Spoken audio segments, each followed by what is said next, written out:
name is Hosanna, and I am a graphic design student at St. Louis University. And today, in my topic, I will be covering mainly about how visuals in games affect and influence a player.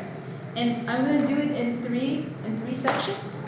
First, I'll be doing it through visual in-game design, as well as through storytelling and style and emotions. And lastly, I'll be doing through effects on lifestyle and the thoughts of the people. I do have a small disclaimer. I will not be talking about how shooter games affect real life shootings and how educational games affect the growth of children. So first, I'll show you a series of characters, and through these series of characters, you make an observation that a lot of the main characters in the game are white men, or fair-skinned boys and girls. And so when you come to a game like this, where it is a first-person perspective game, and it's also a farming and adventure-oriented game, where yourself is concealed, and your focus is on the objectives, as well as on your HP bar and your energy bar, as well as your collectible items, your default assumption is that, oh, this person's probably white, man or woman. And especially with these traits in the game, where the main character of this game called Slime Rancher is adventurous, independent, resourceful, then you have this idea that, oh, they're probably a man or white man in specific. But then you realize through the revelation of the storytelling of the game that the main character of Slime Rancher is actually a woman of color. And this was a huge surprise for people when they started playing this game, because first when the game was introduced, the cover of the game looked like this. And having the main character shrouded in mystery gave the game the ability to make the surprising revelation through storytelling that the main character was a woman of color. However, throughout the years, eventually the game cover changed into something like this, where they revealed the main character in the cover photo. This meant that the mystery was removed, and because of that, the main character represented the community and the people she was a part of. But it also meant that people who approached this game would look at it from a different lens, saying that, oh, they're playing the role of a woman of color. So then this brings in the confusions, and this brings in like a reluctancy sometimes to play a player that isn't someone like you. In visual bias as well, there are many things, symbolic items that we associate with certain roles. Like if I were to show you this hat, this staff, and this wand, you would think, okay, this character has a role of a mage or a wizard. So you would stack mana, which is the ability to cast spells, as well as wisdom and probably magic ability. You would not think of giving a wizard or a mage a sword. A sword is typically given to a warrior or a swordsman because they have strength, they have durability, and they have damage. And these roles are especially visible in the game called Dungeons and Dragons, where you have a limited class, and each limited class has its own unique items and resources, as well as unique spells. So if you were playing a role of a mage, in your attacks you would have a spell slot that you could use in combat. And if you're playing a close combat character, or we call it a melee character, a swordsman or someone of similar class, they would probably be granted like a sword or a dagger. However, if we look at a different game also, in League of Legends, the game also has different class characters, champions of different classes. They have certain damage types, magic damage or physical damage, and they also have items that are catered to each champion. For example, if you take the champion Kaisa, you'll have these different sets of items that are recommended for you to build onto her. But these items consist of damage types, and magic types. It just depends on what kind of composition you have for your team. However, if you were to disregard the whole recommended item list, you can also pull up just the whole raw materials of the items and build your own set. And in this way, all the classes are displayed here. So essentially, you could build a tank item on a damage dealer, or a damage item on a healer. And so visuals aren't only effective in our thoughts and our concepts of how it's being displayed, but also in our emotions. And this is mainly through storytelling. So the story is relatable, it's interesting, it's emotional, and it's intense. And so the example I have for this is the game called Little Misfortune, which Natalia Martinson made. And in her talk, she stresses that the themes of this game revolve around child abuse, neglect, and death. And the goal was for her to connect with the players through her characters by putting her personal experience into the characters. But she also chose this cartoonish, playful style because she wanted players to be able to go through heavy themes with the lightheartedness of this childish style, as well as the humor that the narrator does in the game. And in this way, the players experience exactly what she feels, but are also able to go through these heavy and dark themes while playing this game. And in this way, players are able to relate their experiences to the in-game experiences. Another form of emotion is normally through the horror games like Resident Evil, where you come to the excitation transfer theory. The biological response of excitation transfer theory is when a person is exposed to violent media and they get aroused because of that. And even when they're no longer watching a violent media, they remain in that state.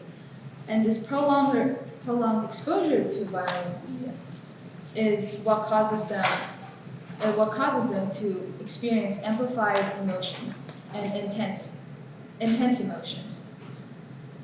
So in a game, this would look like your problem solving, or you're platforming through a game, and then you would encounter a scene where you need to survive. And in that survival, you will encounter a near-death experience. And this gets your heart pumping and your brain into overdrive, and you're trying to do all you can to survive. And then you encounter a checkpoint, and then your health is fully restored, but you're still feeling the overdrive of the previous encounter. So then you try to calm yourself by doing more puzzles, and the cycle starts again.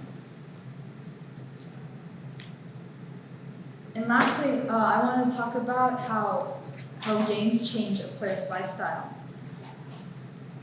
in time and in location specifically. A game can have what's called like a 24-hour cycle, in which if right now it was 4:50, in-game it would also be 4:50. And your day would match the game's day, and your night would match the game's night. In this way, the cycle of the game revolves around your own schedule, your own waking up, and your own going to sleep. In the game, belonging, the focus of the game is to awaken the king, but it takes 400 days to awake the king. So these 400 days are approximately a year and a half. So it takes a year and a half for you to awaken a king. But in the process of doing so, you have small tasks that you can complete, like growing moss to build a bed, or waiting for the ditch to fill, like in the picture here, in order to cross. But it takes about a week to fill the ditch because the only way the ditch is being filled is through the slow dropping of a droplet from the ceiling. And so you're waiting for exactly a week in order to cross into new territory. And so such games like this, they are a good way to stop people from speedrunning, but they're also a way of intervening into someone's routine, into their daily life. So a game that is widely known as well before is a romance game called Mystic Messenger, in which the characters are running on a 24-hour schedule, the same as yours. They have their own awake times, their own sleeping times. They have their own busy schedule, and when you can call them and when they email you. So in order to earn affection points or romance one of these characters, you need to adjust your schedule in order to catch events with them, chat with them at specific times, revolving around their schedule.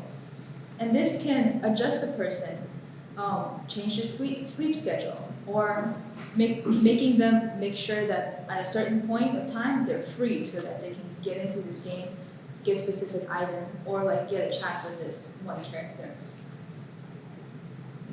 Another game that had people in different locations running on a 24-hour system was Pokemon Go, and in which the daytime was daytime and the nighttime was nighttime, but you can catch certain Pokemon depending on the different hours.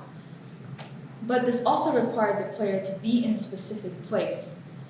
And in this way, designing it like a city-like structure draws the person to have to go a certain place and detour from their daily life in order to catch a specific Pokemon, earn items, or like even go to training centers to level up.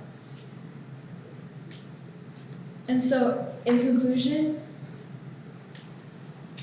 when coming to visual in-game design, we realize that we have a visual bias. But some of these visual biases are broken through by certain games like Slime Rancher, or some freer games that allow you to make your own set of items like League of Legends. And we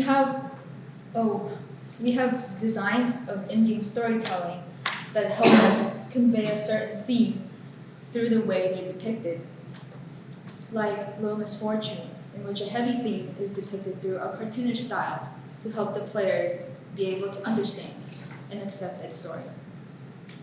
And lastly, through a player's lifestyle, in which your time is matched to their time, like Mystic Messenger, in which your location is matched to their location, the location in-game, like Pokemon Go. And of course, there's a lot more you can research about this, such as more genres of gameplay, or even more stories of different games.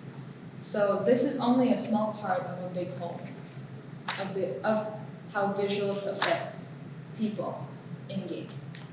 Thank you for coming.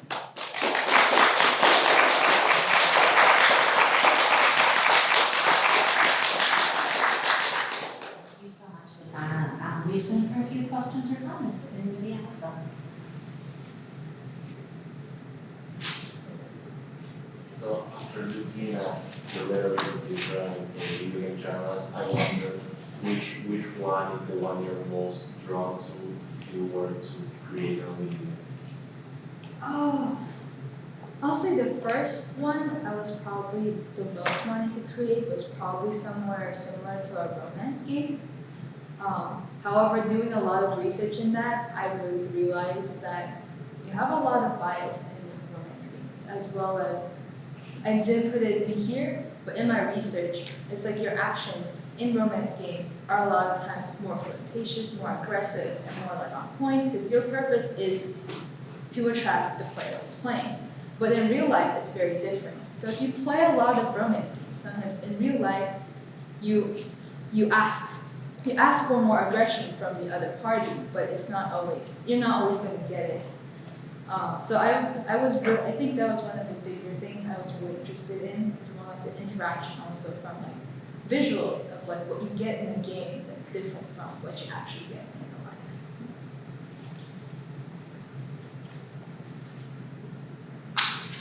Question. So, listening to what you talked about with the biases, how can the gaming culture start to get around these biases and start being more forward-thinking about this?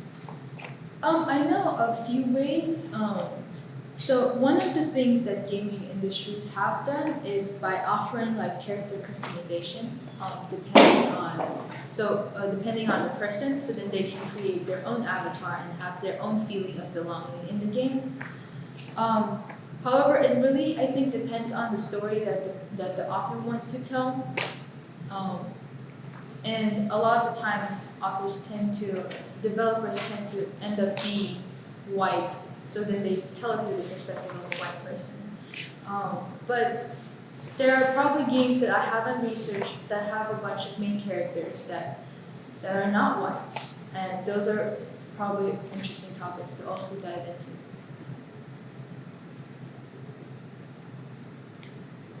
All right, well, I'm going to invite Jeremy Johnson up to the stage, Dr. Johnson, to chord and stole Hosanna. Thank you for your patience. We were short one chord and stole, but we found that. Thanks for bringing